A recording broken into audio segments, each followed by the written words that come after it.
Hello, Year 5, and welcome to Thursday's maths lesson. So today we are looking at dividing again. We're looking at we're combining two lessons that we've done actually. We are combining dividing 4-digit numbers by 1-digit numbers and remainders, because even when we get to larger numbers, we aren't always going to get to a situation where we can divide equally between certain numbers. So let me share our starter activity. So Jack is calculating 2,240 divided by 7. He says you can't do it because 7 is larger than all of the digits in the number. Do you agree with Jack? Explain your answer. So can you have a go at working out if you agree with Jack, why or why not? And then when you're ready, press play again and we will go through the answer. Okay, so hopefully you will have realized that Jack's wrong, because what Jack is thinking of, what Jack's forgetting to do is Jack is forgetting to exchange. So let's have a look using the bus stop method. We know that 7 doesn't go into 2, so that's a 0 up here.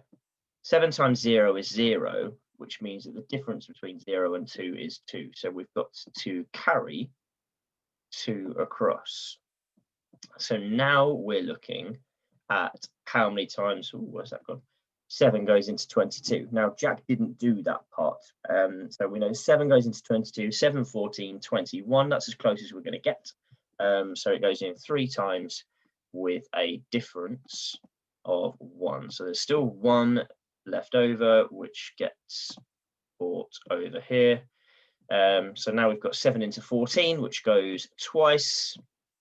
None left over there, and then 7 into 0 goes 0 times. We need to make sure that we do put the 0 in, because otherwise we end up with an answer of 32.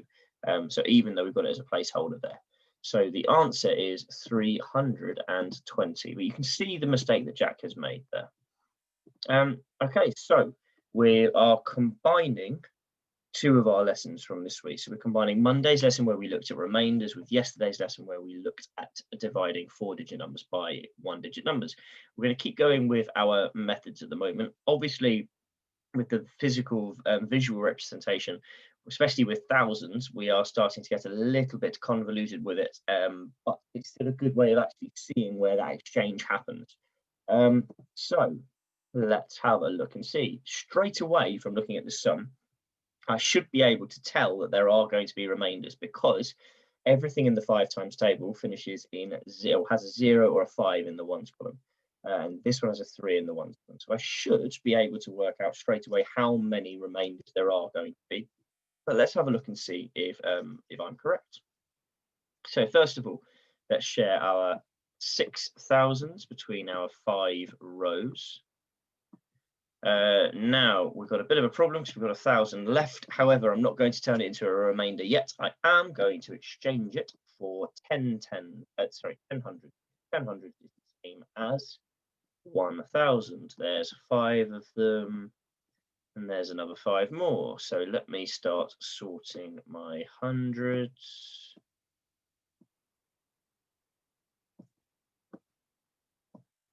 There we go. I wonder if I bring these across. Well, it doesn't quite fit in, but because there's 5 rows and there were 500s there, that does make it a bit quicker. 1, 2, 3, 4, 5. Okay, again, I've got 100 left over, but I can't use it in my remainders just yet because we're not at the ones column. So I'm going to exchange 100 for 10 ones. Now this is where 1, 2, 3, 4, 5, 6, 7, 8, 9, 10. That's slightly irritating, but when you guys are using jottings, you will be able to do this a bit more efficiently than I can on here, because I have to recreate everything like that. And after all of that, I still have 110 left over. Let me move my face out of the way. So I'm going to exchange my 110 that's left over for 10 ones. There's 3, 6, and then let's take 4 more to make 10. Now I know it's rows of 5 and then, sorry, 5 rows, so I can put 2 ones in each row from my exchange to 10, which leaves me with 3 left over. Now I'm not going to be able to split those 3 between 5 rows evenly, so that means that my answer must be 1,322 remainder 3. And let's use our bus stop method just to double check that. So how many times does 5 go into 6? No, there are any left over. It goes in once with 1 left over. How many times does 5 go into 16? And are there any left over? It goes in 3 times with 1 left over. How many times does 5 go into 11? It goes in twice with 1 left over. And how many times does 5 go into 13? It goes in twice with 3 left over. So we are left with the same answer, which is good news. Our next one, 2,741 divided by 3 this time. Now, my 2,000s will not share equally between 3 rows. So I'm going to have to change my 2,000s for 20 hundreds, which looks like rather a lot here. So I am going to do 4 at a time to start with. I am overlapping somewhat. Now let's start going to ones.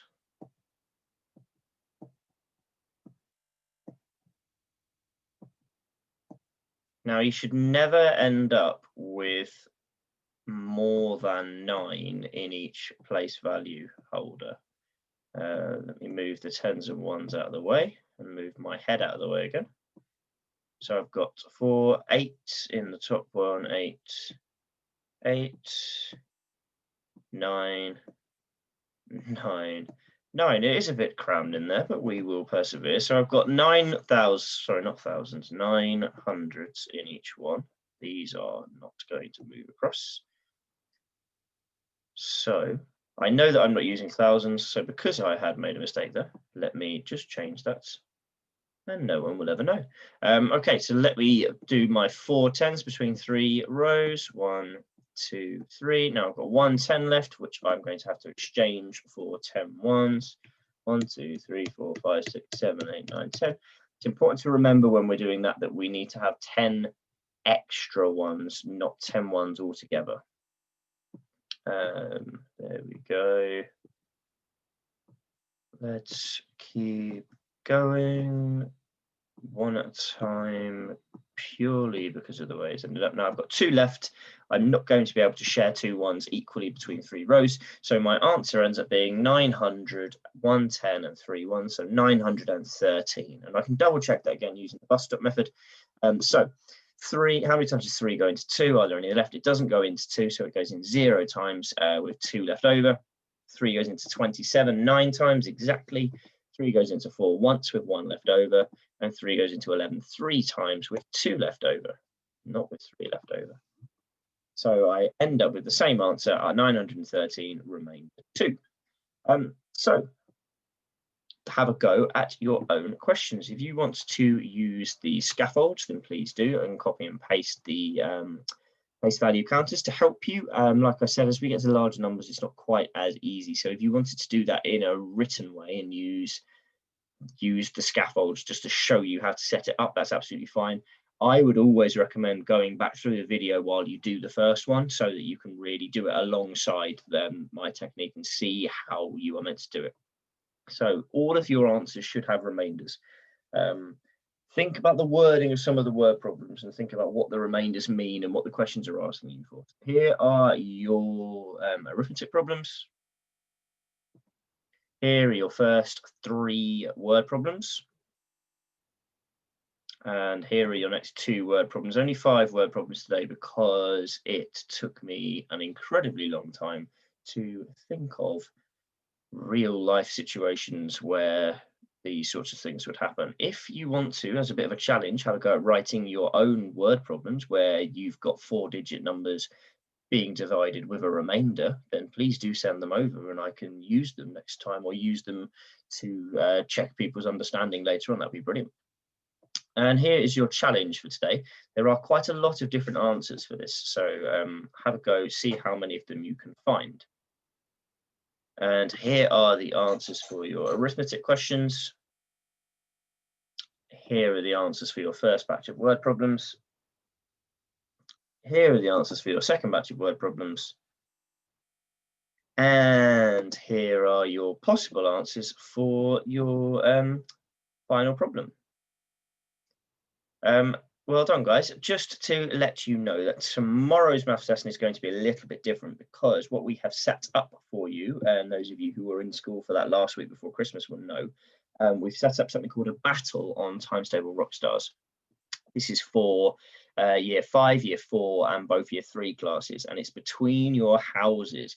Now, whatever game mode you go on, you get points for correct answers. And next week in the assembly, we will announce which house has been the winner. It runs until about 4 o'clock on Friday. So I believe that you guys can follow the scores as they are going through. So have a go at using your maths time for that, and any other moments that you've got, see if you can get to a stage where you are winning your house some points, especially Disraeli. Make sure that you're getting on there for me.